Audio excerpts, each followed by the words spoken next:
Item ಯಾವುದೇ ಇರಲಿ try ಮಾಡಿ ಆಚಿ ಚಿಕನ್ ಮಸಾಲಾ. ಪಂಜಾಬ್ ಆಪ್ ಸರ್ಕಾರದಲ್ಲಿ ಭಯಾನಕ ಬಿರುಗಾಳಿ. ರಾಘವ್ ಚಡ್ಡಾ ಬಿಜೆಪಿ ಸೇರ್ಪಡೆ ಬೆನ್ನಲ್ಲೇ ಆಪ್ಗೆ ಕಂಟಕ ಎದುರಾಗಿದೆ. ಬಿಜೆಪಿ ಸೇರೋಕೆ ಆಮ್ ಆದ್ಮಿಯ 63 ಶಾಸಕರು ಸಿದ್ಧತೆಯನ್ನ ಮಾಡಿಕೊಂಡಿದ್ದಾರೆ. ರಾಘವ್ ಚಡ್ಡಾ ಸಂಪರ್ಕದಲ್ಲಿರುವ 43 ಆಪ್ ಶಾಸಕರು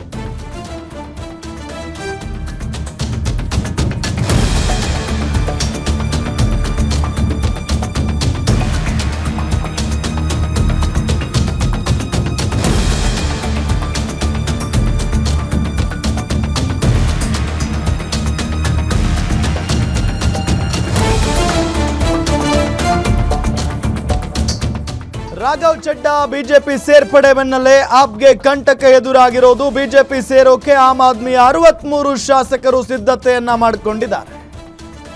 ರಾಘವ್ ಚಡ್ಡಾ ಸಂಪರ್ಕದಲ್ಲಿದ್ದಾರೆ. ಬರೋಬ್ಬರಿ 43 ಜನ ಆಪ್ ಶಾಸಕರು. ಇನ್ನು ಹಲವರು ಚಡ್ಡಾ ದಾರಿಯಲ್ಲೇ ಬಿಜೆಪಿ ತೆಕ್ಕೆಗೆ ಬರುವಂತಹ ಸಾಧ್ಯತೆ ಇದೆ. ಒಟ್ಟು 92 ಶಾಸಕರ ಬಲ ಹೊಂದಿದೆ ಪಂಜಾಬ್ನ ಆಪ್ ಸರ್ಕಾರ. ಒಂದು ವೇಳೆ 63 ಶಾಸಕರು ಬಿಜೆಪಿ ಸೇರಿದ್ದಲ್ಲಿ ಅಲ್ಲೋಲ ಕಲ್ಲೋಲವೇ ಸೃಷ್ಟಿಯಾಗಿಬಿಡುತ್ತೆ.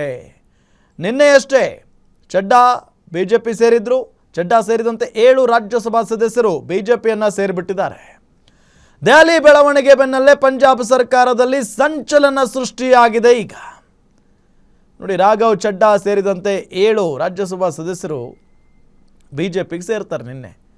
ಅದಾದ ನಂತರ ಈ ಒಂದು ಬೆಳವಣಿಗೆ ಸಹಜವಾಗಿ ಎಲ್ಲೋ ಒಂದು ಕಡೆ ಆಪ್ಗೆ ಇದು ನುಂಗಲಾರದ ತುತ್ತಾಗುತ್ತೆ. ಪಂಜಾಬ್ನಲ್ಲಿ ಎಷ್ಟೊಂದು ಜನ ಶಾಸಕರಿದ್ದಾರೆ, ಜೊತೆಗೆ ಸರ್ಕಾರ ಕೂಡ ಇದೆ. ಇಂಥ ಸಂದರ್ಭದಲ್ಲಿ ಒಂದು ಬಿರುಗಾಳಿ ಅಂತ ಸುದ್ದಿ ಇದು. ರಾಘವ್ ಚಡ್ಡಾ ಬಿಜೆಪಿ ಸೇರ್ಪಡೆಯಾದ ನಂತರ ಈ ರೀತಿಯಾದಂಥ ಒಂದು ಬೆಳವಣಿಗೆ ಆಗ್ತಾ ಇರೋದು.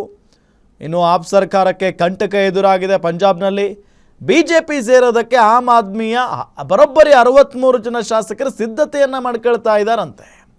63 ಜನ ಶಾಸಕರು ಸೇರಿಬಿಟ್ರೆ, ಪಕ್ಷ ಬಿಟ್ಟುಬಿಟ್ರೆ ಅಲ್ಲಿಗೆ ಆಮ್ ಆದ್ಮಿ ಸರ್ಕಾರ ಪತನಗೊಂಡಂತೆ ಲೆಕ್ಕ.